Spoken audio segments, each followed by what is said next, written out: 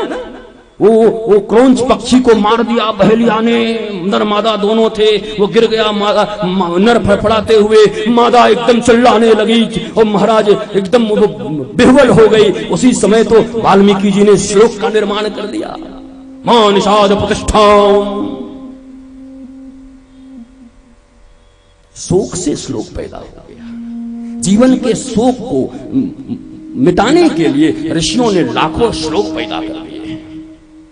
दिव्य अपूर्व भाव से महाराज सुंदरतम तरीके से कहा, सारी की सारी खूबसूरती और सारे के सारे लक्षण उस स्त्री में भर दिए। अरे जब ब्रह्मा जी बैठ करके देखे, बोले वाह ये तो बहुत अच्छी बन गई। बोला इसका नाम क्या रखे? तो उसका नाम रख दिया अहिल्या।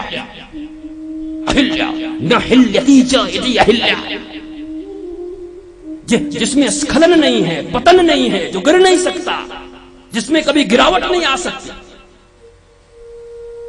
अहिल्या का पतन हो गया, ये आश्चर्यजनक बात है। अहिल्या नाम ही है जिसका कभी पतन नहीं हो सकता। भैया कोई कहे हम 15 दिन से खाना खा रहे हैं, बोला ये कौन सी बड़ी बात है, हम भी खाते, तुम भी खाते हो, सब खाते हैं। कोई कहे हमने 15 दिन से अन्न का एक दाना नहीं लिया, अच्छा भैया ये तो बड़ी बात है, ये तो मानवोचित कर्म नहीं है, मानव को तो अन्न चाहिए। ये बात हमने 15 दिन से जल नहीं पिया, ये आश्चर्य की बात है। हम 15 दिन से सो रहे हैं, अरे वो तो हम भी सो रहे हैं। हम 15 दिन से 1 मिनट नहीं सोए, अच्छा ये तो बड़ी बात है। अहिल्या न हिल्यति च इति अहिल्या, जिसका कभी पतन नहीं हो सकता उसका पतन कैसे हो गया? Very interesting. वाल्मीकि रामायण बड़ा इंटरेस्टिंग, यह पग पग पर इंटरेस्टिंग, रोचकता है। कैसे गिर गई, कैसे पतन हो गया? दिव्य अपूर्व भाव से इंद्र दौड़ा हुआ आया, देखा अहिल्या को, गिर पड़ा ब्रह्मा जी के चरण में, पितामह पितामह ये हमको दे दीजिए, स्वर्ग में इंद्राणी बना के रखेंगे, इसकी भी प्रतिष्ठा बढ़ेगी, हमारे भी बढ़ेंगे। तो भाग जा, तू रजोगनी है, तेरे सिर पे काम चढ़ रहा, भाग जा, कामी है तू, भागो। बड़े दैत्य आ गए, मैं पितामह हमको दे दीजिए, हम रखेंगे, बड़ी अच्छे से रखेंगे, आपने इतना मन से बनाया, तुम सब तमोगुनी, भाग जा। अब महाराज चीज तो बन गई, नारी तो बन गई, लेकिन उसको वर्ण करने वाला कोई वर भी तो चाहिए, उसके योग्य चाहिए। सृष्टि की इतनी खूबसूरत, केवल खूबसूरत शरीर से नहीं, गाल बाल चाल चमड़े नहीं, ये होठ नहीं, ये बाल नहीं, ये उंगलियां नहीं, ये नाखून नहीं, इसको सुंदरता नहीं कहते। ब्रह्मा ने बनाया ब्यूटी इनकार्नेशन। व्यक्ति का सुंदरता उसके चमड़े में नहीं, उसके स्वभाव में। और ये तो ऐसी बनी है कि चमड़ा भी इतना सुंदर और स्वभाव भी इतना सुंदर। व्यक्ति के मस्तक से 10 हाथ ऊपर उसका स्वभाव चलता है। जो महात्मा होते हो पहचान लेते। दावे की बात बता रहा हूं, तुम्हारे मस्तक से 10 हाथ ऊपर तुम्हारा स्वभाव चलता है। जो महात्मा होंगे ना, मैं नहीं हूं, मैं तो कुछ नहीं जानता, पर जो महात्मा होंगे ना वो तुमको देख के तुम्हारी सारी हिस्ट्री बता देंगे, तुम्हारा फ्यूचर बता देंगे। स्वभाव, व्यक्ति का स्वभाव कैसा है, दिव्य अपूर्व बनाया। अब उनको चिंता हुई किसको दें, क्या करें, कैसे करें। महाराज नारी की बात है। वो नीचे आया और गौतम ऋषि के आश्रम में आकर के उन्होंने कहा, गौतम जी मुझे इसी रास्ते से थोड़ा कहीं जाना है, आने में थोड़ी देर हो जाएगी, ये मेरी कन्या है, पुत्री है, क्या कुछ देर के लिए मैं इसको यहाँ छोड़ जाऊं? गौतम जी तपस्या में बैठा, हाँ पितामह छोड़ दो, मेरे तपस्या के प्रभाव से मेरे आश्रम में आपके पुत्री का कोई बाल बांका नहीं कर सकता, आप छोड़ जाओ, जाओ। महाराज दिव्य भाव से अहिल्या को छोड़कर चले गए। महीने के बाद आए तो लौट करके बोले, गौतम जी, हाँ पितामह, वो हमारी पुत्री, हाँ कौन पुत्री? अरे पुत्री आपके पास जो, हाँ महाराज बड़ी भूल हुई, हमने तो जिस दिन से आपने रखा हम तो देखे नहीं, लेकिन मुझे विश्वास है मैं गौतम, मेरे द्वारा किए गए तपस्या के फलस्वरूप आप जहां रख के गए होंगे, जिस अवस्था में छोड़ के गए होंगे, आपकी कन्या उसी अवस्था में आपको मिल जाएगी। वो गए, जाकर के देखा, वहीं पर उनकी कन्या मिल गई। ब्रह्मा को बड़े आश्चर्यचकित हो गए। अरे बाप, हद है यार, जिसकी सुंदरता को देख करके इंद्र भिक्षा मांगने आ गया, ये अलबेला महात्मा, ऐसा अलबेला महात्मा, दानव दैत्य देवता, राजे महाराजे, बड़े बड़े फकीर, बड़े बड़े लोग, बड़े बड़े अनुष्ठानिक, सबके सब ब्रह्मा जी के यहाँ चापलूसी करने लगे, चाटुकारिता करने लगे, मुझे दे दो, मुझे दे दो। और ये ऐसा अलबेला महात्मा, एक बार उसने उसकी तरफ घूमकर देखा भी नहीं, 1 महीने में इसको आकर्षण नहीं हुआ, काम का प्रभाव इसके ऊपर नहीं हुआ। अरे वाह वाह वाह, अगर इस ब्रह्मांड में सबसे सर्वोत्तम स्त्री अहिल्या है, तो मैं ये घोषणा करता हूँ कि इस ब्रह्मांड में सर्वोत्तम पुरुष गौतम है। गौतम से सर्वोत्तम कोई नहीं हो सकता। जो महाराज एक बार स्त्री को देखा नहीं, ये वो काम जिसने शंकर जी को भी नहीं छोड़ा।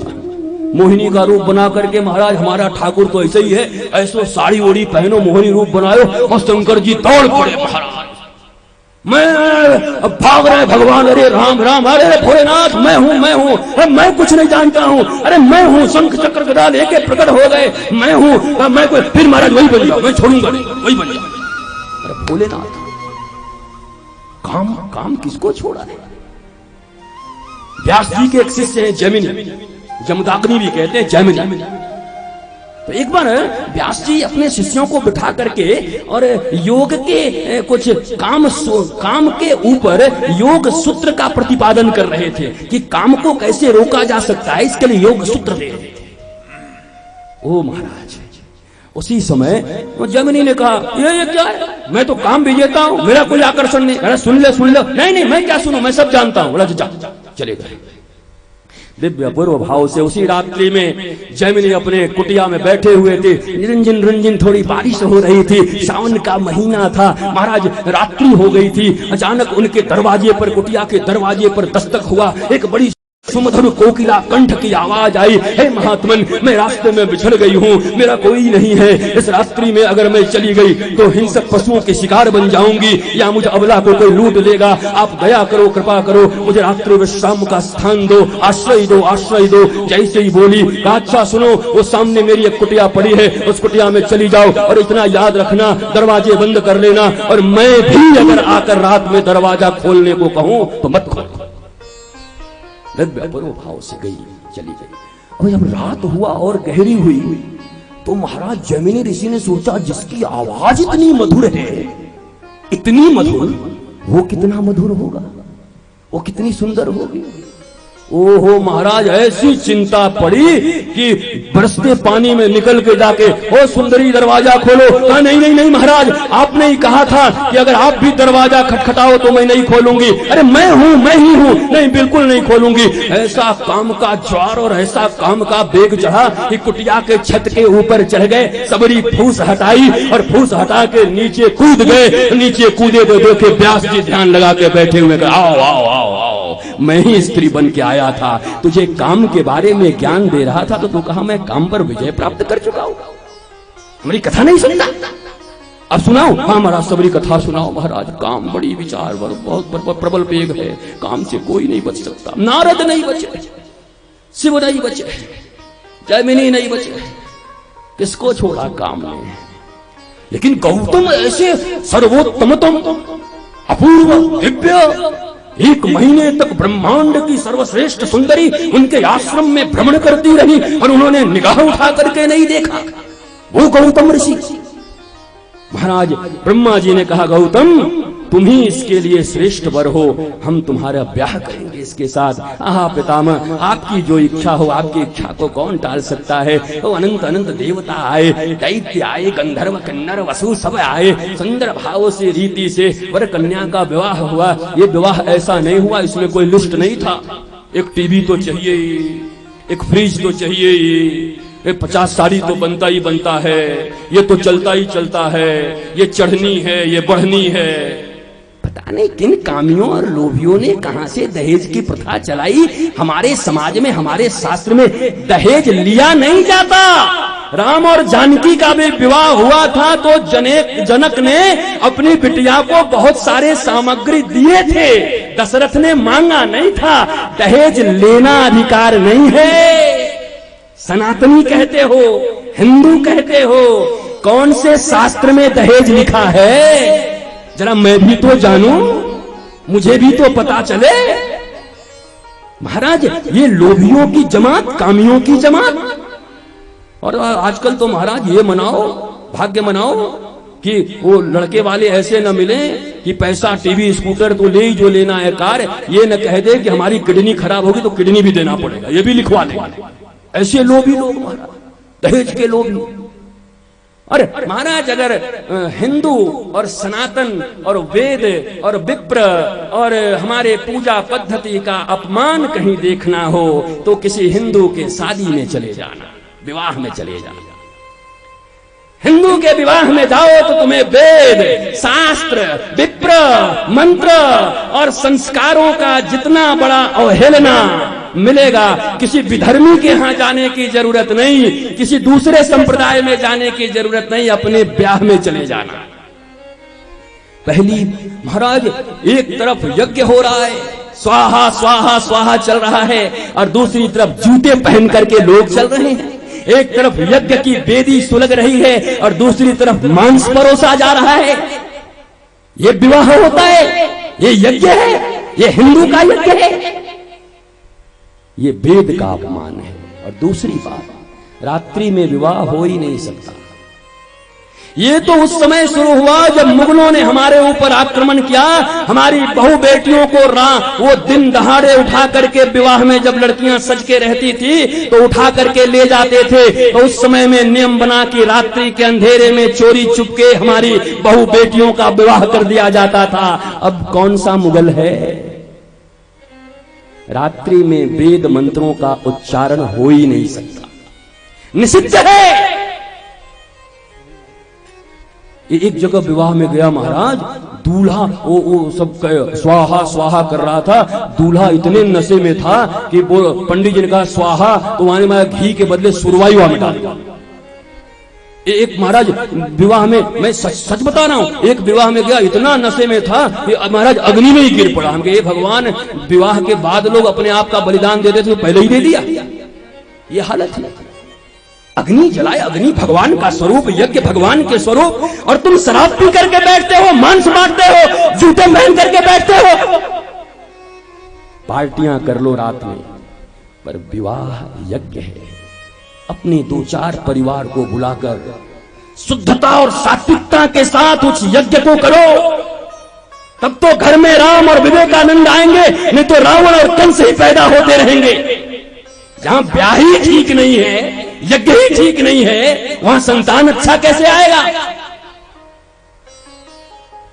इसलिए आप महाराज, लोग कहते हैं इतना बड़ा पंडाल बना, इतने लोग आए, लाइव टेलीकास्ट हुआ, इतना दिन चला राम कथा की सफलता ये नहीं है, बल्कि राम कथा उस दिन सफल हो जाएगी जिस दिन यहाँ बैठे हुए लोगों में से एक भी व्यक्ति दहेज लेना छोड़ देगा तो राम कथा सफल मानी जाएगी, तब राम कथा सफल होगी। ये पंडाल से और लोगों से राम कथा सफल नहीं होती। ये ऐसे पंडाल बहुत बनते हैं, ऐसी राम कथा बहुत होती है। परिवर्तन तो तब माना जाए। दिव्य अपूर्व भाव से विवाह हुआ महाराज, और बड़ी सुंदर उनका दाम्पत्य जीवन चल रहा था। लेकिन इंद्र की आंखें खटकती थी, इंद्र के मन में बड़ा विचार कुविचार था। ये ब्रह्मा 4 माथा का, इसका माथा खराब हो गया। अरे मैं कहा इंद्र स्वर्ग का राजा, और याने मोटे ब्याह न करके महाराज एक बाबा जी से ब्याह कर दिया। वो महाराज दुनिया में लगता बाबा जी को विवाह करने का, बाबा जी विवाह कर ही नहीं सकते। मुझे आज तक ये समझ में नहीं आता कि अगर ऋषि लोग विवाह न करते तो तुम्हारे गोत्र कहां से आते? तुम्हारा गौतम गोत्र, सांडिल्य, तुम किस गोत्र के हो? सब तो ऋषि संतान हो, ऋषियों का विवाह हुआ। धन्यो गृहस्थ जीवन। भगवान श्री कृष्ण ने कहा गृहस्थ जीवन से दूसरा धर्म धन्य नहीं हो सकता। लेकिन कैसा गृहस्थ, यह भी समझ लेना, वो किसी और दिन बताए दूंगा। गृहस्थ जीवन सबसे अच्छा है, लेकिन कब, चर्चा करूंगा। दिव्य भाव से विवाह हुआ। इंद्र की आंखें खटकती थी। एक दिन चंद्रमा से दोस्ती किया और बीच रात्रि में चंद्रमा मुर्गा बन करके आया और बीच रात्रि में आ करके चिल्ला गया मुर्गा बन करके, ओ महाराज गौतम जी सोचे प्रभात हो गया, वाह भैया प्रभात हो गया, प्रभात हो गया। दंड कमंडल लेकर के निकल गए स्नान करने के लिए और ये इधर निकले और इधर यानी महाराज काकियों घोर रात्रि थी। पहले घड़ी तो उठाने की देख लेते 4 बजा या 5 बजा, यही सब संकेत मिलते थे। मुर्गे ने बोल दिया, ये मुर्गे की बांग, कुछ संकेतों से पता चलता था कि प्रभात हो गया, सुबह हो गई। वो निकल गए। इधर इंद्र ने गौतम का स्वरूप बनाया। जब वहां से लौट करके आए, वो नदी ने कहा, सरिता ने कहा, अरे ऋषि तुम ठगे गए हो, तो अभी अर्धरात्रि में तुम यहाँ, अर्धरात्रि मुर्गा बोला इसलिए मैं आ गया, अरे वो चांद था। महाराज बड़े क्रोधित होकर के गौतम जी वापस आए तो देखे कि अहिल्या के कक्ष से उन्हीं का स्वरूप डबल रोल बिल्कुल वही गौतम निकल के चले आ रहे। उनके सामने आकाश उड़ गया। भीतर गए, पूछा देवी ये कौन था? अहिल्या ने तिरछी निगाह की, टेढ़ी आंख करके बोली, स्वामी कैसे पूछते हो कौन था? अरे अभी आप तो आए थे, आप आए, आपने रमण किया, आप बाहर गए। माथा पकड़ लिया गौतम ने, अरे अहिल्या तूने मेरे स्वरूप को पहचाना पर मेरे स्वभाव को नहीं पहचाना। याद रखना बंधुओं, रिश्ता वही मधुर है जहां स्वरूप और स्वभाव दोनों को पहचाना जाए। अरे अहिल्या तू मेरे स्वरूप को पहचानती है पर स्वभाव नहीं पहचानी। जिस प्रातः काल में, प्रभात में, ब्रह्म मुहूर्त में ऋषि लोग हवन करते हैं, याज्ञिक यज्ञ करते हैं, तपस्वी तप करते हैं, सब भगवान का स्मरण करते हैं, क्या ऐसे प्रभात काल में मैं तुम्हारे साथ रमण करने आऊंगा? तूने मेरे स्वभाव को नहीं पहचाना। मेरी धर्म पत्नी होकर तू मेरे स्वभाव को नहीं पहचाना। मैं प्रातः काल तेरे साथ रमण करने आऊंगा। अरे अहिल्ये तूने बहुत बड़ा पाप कर दिया। इतने दिन से मेरे साथ रहकर केवल चमड़े को पहचानती रह गई मेरी। ये गौतम, ये दाढ़ी, ये मेरे पति, मेरे स्वभाव से तेरा कोई वास्ता नहीं पड़ा। बंधुओं आज जो रिश्ते टूट रहे हैं इसीलिए टूट रहे हैं कि चमड़े तो मिलाए जा रहे हैं। कितनी हाइट है, कैसी फाइट है, कितनी मोटी है, कितनी गोरी है, कितनी चौड़ी है, लड़के का हाइट क्या है, पर स्वभाव नहीं मिल रहा। स्वभाव नहीं जानते एक दूसरे का। स्वरूप के रिश्ते टिकते नहीं हैं जब तक स्वभाव को नहीं जाना जाता। अरे अहिल्ये तू ऋषि पत्नी हो करके और मुझ गौतम पर तुझे इतना भरोसा न रहा कि सारा जगत जब हरि का स्मरण करता है तो जब उपासना के समय में क्या मेरे मस्तक पर वासना समाई होगी? जब सारी दुनिया उपासना के रस ले रहा था तो क्या मैं वासना का विष लेकर तेरे पास आया था? महाराज चांद को साफ दिया, अरे चंद्रमा तूने ऐसा कलंक का काम किया है, जा तेरे ऊपर कलंक लगा रहेगा। शास्त्र कहता है चांद के ऊपर लगा हुआ वो काला धब्बा गौतम ऋषि का दिया हुआ श्राप ही है। इंद्र को भी श्राप दिया, चिन्ह हो गए पूरे शरीर में।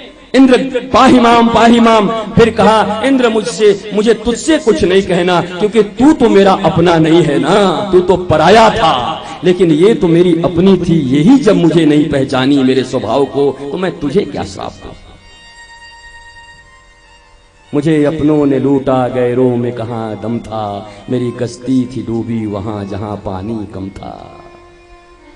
ये मेरी अपनी थी, तू तो गैर था। दिव्य अपूर्व भाव से महाराज अहिल्या जी ने कहा, हे ऋषि मुझसे पाप हो गया, अब आप बताओ, आप जो भी श्राप देना हो दे दो, लेकिन इसका मोचन क्या है? ये श्राप का मोचन कैसे होगा यह भी तो बता दो। गौतम क्रोधित हुए और उन्होंने श्राप दिया तो वहीं पर महाराज अहिल्या जड़वत हो गई, शिलावत हो गई। शिला नहीं हो गई, शिलावत हो गई। पत्थर नहीं बन गई, पत्थरवत हो गई। पत्थर बन गई तब तो माइस्टिक हो जाएगा, माइथोलॉजी हो जाएगा।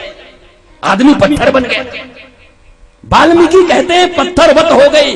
जैसे किसी व्यक्ति को गिल्ट फील हो, किसी व्यक्ति को ग्लानि हो जाए जीवन में, अचानक ऐसा काम करते हुए पकड़ा जाए जो कभी कल्पना न किया हो किसी ने, तो वो क्या होता है, आदमी कहता है जड़वत हो गया, बेचारा एकदम जड़ बन गया। भोजन है पर खाने की इच्छा नहीं है, चलन है पर चलन की इच्छा नहीं है, कान है पर सुनने की इच्छा नहीं है, मुख है पर बोलने की इच्छा नहीं है, हाथ है पर स्पर्श की इच्छा नहीं है, आंखें हैं पर किसी को देखने की इच्छा नहीं है, जड़वत पत्थर की तरह हो गई। जैसे कोई कहता है ना, तुम तो मेरे दिल हो। अरे दिल हो तो क्या दिल हो, क्या मेरे ही दिल हो? तुम्हारा चेहरा लंबा चौड़ा है, दिल तो मेरा ऐसा है। तुम मेरे दिल हो मतलब मेरे दिल के जैसे प्यारे हो। अरे तुम्हारे नयन तो कमल जैसे हैं, तो कमल थोड़ा ही है, कमल जैसे हैं। वैसे ही अहिल्या शिलावत हो गई, जड़वत हो गई, पत्थर की तरह हो गई, जड़ता आ गया। इतनी ग्लानि हुई, इतने बड़े ऋषि की पत्नी होकर के, और इंद्र मेरे साथ समागम करके चला गया। अरे रे रे रे रे, मेरी तो पतन हो गई। वो जड़वत होकर के वहीं बैठ गई, शिलावत हो गई। यही तो मस्ती है वाल्मीकि रामायण का, मूलाधार रामायण है। माइस्टिक कथा नहीं होती यहाँ, माइथोलॉजी नहीं चलती यहाँ, व्यवहार के धरातल पर कथाएं चलती हैं। जड़ की तरह बैठी हुई है। राम ने पूछा, गुरुवर क्या करना है? हे राम, इस शिलावत अहिल्या के ऊपर कृपा करो, इसको अपना चरण रच दो। भगवान राम भीतर गए, गौतम खड़े हो गए। महाराज बड़ी पुष्पांजलि, महाराज बद्धांजलि होकर के महाराज पुष्प दिया, महाराज अक्षत दिया, चंदन लगाए, चंदनार्पण किए, विविध भांति से पूजन किया, प्रसन्न हो गए। विश्वामित्र से गौतम की वार्ता होने लगी, और इसी बीच में राम जी अहिल्या के पास चले गए। अंदर बाहर सब लोग हैं, भीतर केवल अहिल्या और राम। वाल्मीकि रामायण, भीतर अहिल्या और राम है, और इसी समय राम जी खड़े हैं, और पता है कि ये रजकृत विकृति है, रजकृत, और ये इसकी निवृत्ति भी रज से ही होगी। रजकृत विकृति है, रजकृत विकृति इंद्र का रज है इसके भीतर, और अगर इसका मोचन हो सकता है तो ये भगवान के रज से ही हो सकता है, चरण रज। ये रजकृत विकृति भगवत चरण के रज से ही हो सकती है। रज को रज, विष को विष ही काटता है, विष को विष ही मिटाता है। दिव्य अपूर्व भाव से उसी समय भगवान, अब विश्वामित्र ने कहा तारना है इनको, लेकिन राम कभी ऐसा नहीं कर सकते। राम क्षत्रिय हैं, किसी ब्राह्मणी के ऊपर क्या उसके मस्तक पर अपना पांव दे सकते हैं? ये मर्यादा पुरुषोत्तम है, राम ऐसा नहीं कर सकते। मर्यादा पुरुषोत्तम है, कौशल्या से 5 गुना ज्यादा उम्र है उस स्त्री का, राम अपना चरण उसके ऊपर रख सकते हैं? राम ऐसा नहीं कर सकते। और महाराज राम कभी भी किसी भी हालत में अपने पांव को किसी के मस्तक पर नहीं रख सकते। क्या हुआ? सब बाहर थे, भीतर राम जी थे। पूरे रामायण में एक ही जगह राम जी अपने चतुर्भुज रूप में आए हैं। अचानक शंख चक्र गदा लेकर के प्रकट हो गए और अपने चरण को लेकर के अहिल्या के मस्तक पर रख दिया, और जैसे ही मस्तक पर रखा अहिल्या खड़ी हो गई और पुनः राम रूप में आकर के अहिल्या के चरण के रज को लेकर के अपने मस्तक पर लगा लिया। एक तरफ अपना चरण रच दिया नारायण के रूप में, और दूसरी तरफ ब्राह्मणी माता, ऋषि माता समझ करके उनके चरणों के रच को लेकर के अपने मस्तक पर लगा लिया। ये राम है, मर्यादा पुरुषोत्तम। वाल्मीकि कहती है पहली बार भगवान ने चतुर्भुज अवतार, शंख चक्र गदा पद्म नारा, मानो 2 काम यहां पर हुआ। एक तो राम के रूप में रज दे नहीं सकते थे, और रज के बिना उसके रज की निवृत्ति हो नहीं सकती थी, पाप का साप का निवृत्ति हो नहीं सकता था। और दूसरी बात मानो ये कहना चाह रहे हैं कि कथा सुनने वाले श्रद्धालुओं, 5 दिनों से कथा सुनते सुनते भूल मत जाना कि ये दशरथ के बेटा की कहानी चल रही है, किसी क्षत्रिय राजकुमार की कहानी चल रही है। यहाँ कोई क्षत्रिय राजकुमार नहीं, रघुकुल का कोई बेटा नहीं, दशरथ का कोई बेटा नहीं। कौन है ये? कहा ये चतुर्भुज नारायण ही श्री राम बन करके पर ब्रह्म अवतार लेकर के आया है, तुम विस्मरण न कर जाओ। इसलिए भगवान ने बीच में अपना चतुर्भुज अवतार दिखाया है ताकि लोगों को ये पता चल जाए कि मैं ही ईश्वर हूँ। जैसे मैया की गोद में, यशोदा की गोद में खेलते खेलते मैया को लगा ये साधारण बालक है, उसी समय मिट्टी खा करके और अपने मुख को जब फाड़ा तो सबरी ब्रह्मांड भीतर दिखाई दे गई। यशोदा को मारती थी यशोदा, तो मानो भगवान कहना चाह रहे हैं तो इसीलिए कहती है ना मैं इतना क्यों खाता हूँ, देख ले मैं जो खाता हूँ सिर्फ मैं नहीं खाता, सारा ब्रह्मांड खाता है। इसलिए भगवान ने वहां अपना ब्रह्मांड का स्वरूप दिखाया। भगवान बीच बीच में श्रद्धालुओं को और रिश्तेदारों को एहसास कराते हैं कि लीला करते करते कहीं भूल मत जाना कि मैं कौन हूं। इसलिए यह एहसास दिलाया कि मैं ही हूं नारायण। दिव्य अपूर्व भाव से रज की निवृत्ति हुई। रज से देखो दुनिया में भैया रज का ही बड़ा महत्व है। यहां राम ने अपने चरणों का रज दिया और उधर ब्रज के रज का बड़ा महत्व है। ब्रज में भी केवल रज ही रज है और यहाँ राम रज है। भैया बिना महत्पाद रजोभिषेकम, इस दुनिया में अगर तुम्हारे पापों का समन हो सकता है तो वो किसी महात्मा के चरण रज से ही हो सकता है। महात्मा का पांव पकड़ करके प्रणाम करने की जरूरत नहीं है, कभी मत पकड़ना। हमारी भारतीय परंपरा ये नहीं है पांव छूने की। ये तो जिनके कमर टूटे हुए हैं, जो झुक नहीं सकते, वो लोग घोंटू ऐसा पकड़ते हैं, प्रणाम करते हैं। हमारी संस्कृति नहीं है। प्रातः काल उठ के रघुनाथा, मात पिता गुर ना वही माथा। प्रणाम, ये कौन सी संस्कृति है? प्रणाम, ये भारतीय संस्कृति है, राम की संस्कृति है, कृष्ण की संस्कृति है, सनातन संस्कृति है। कहां से मिला है उसको? यहां भूमि पर मस्तक डाल करके प्रणाम करते हैं। संत जब चला जाए, संत के पांव को मत छुओ। संत जब चला जाए तो उसके रज को उठा करके अपने मस्तक में लगा लो। संत को भी अभिमान नहीं होगा और तुम्हारा भी कल्याण हो जाएगा। महाराज अभी हरिद्वार में एक घटना घटी। 5000 आदमियों के बीच में महात्मा जी उतरे और ऐसी भीड़ बढ़ी चरण पकड़ने के लिए, महात्मा को ही कुचल डाला, आईसीयू में भर्ती हो गए। ऐसो प्रणाम मत करियो भैया, सबरे परिणाम दिख जाएंगे। ऐसे प्रणाम की जरूरत नहीं है।